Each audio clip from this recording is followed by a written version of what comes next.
So this is the enamine reaction. It's going to start off with the oxygen of the carbonyl compound attacking a proton, which will lead to a double bonded oxygen with a proton on it. And that's positive.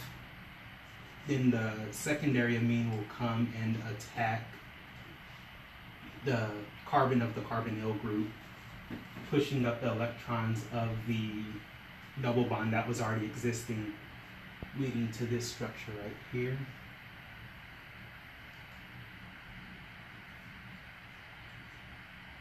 And here the nitrogen is positive, so something has to be done to get rid of that charge. So the oxygen will attack the hydrogen that's on the nitrogen, and the electrons from the hydrogen bond will go to the nitrogen and become lone pairs. And it'll look like this.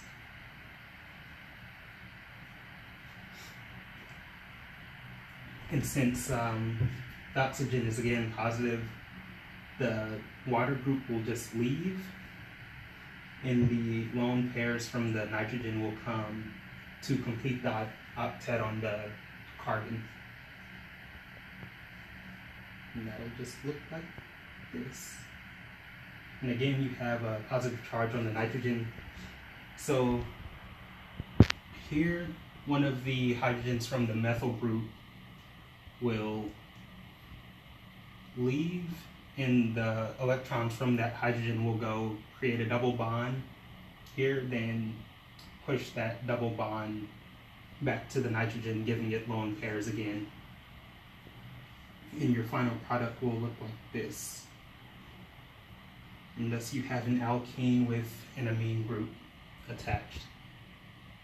Alright, to start the amine reaction, the oxygen is going to attack this hydrogen proton, and it's going to create this structure.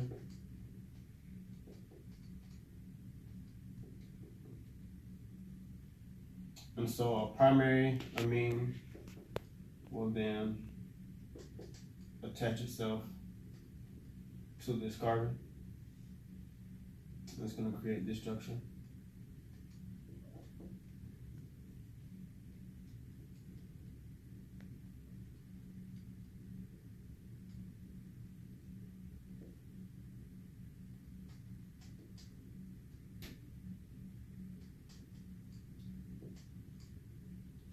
And then this nitrogen is going to have a positive charge on it.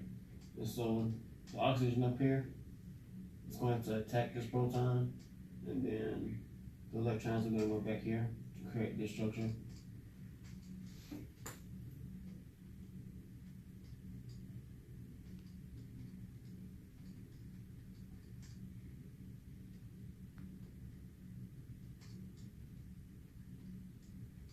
And so since this water has a positive charge, it's going to leave, and you're left with a negative charge on the carbon.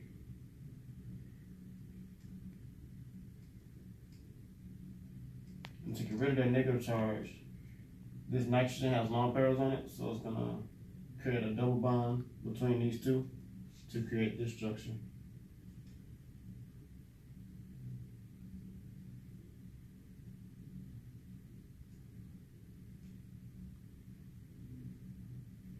And it's going to create a positive charge on that nitrogen.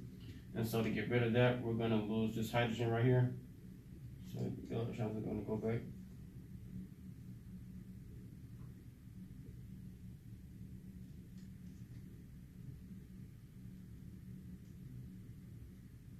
And that's the end product.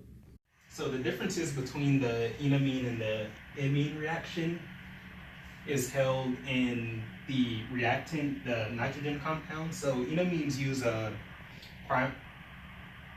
substituted amine, so it'll look like this with two R groups on it and the hydrogen. Whereas the amine will use a primary substituted amine, which will just have one R group and two hydrogens.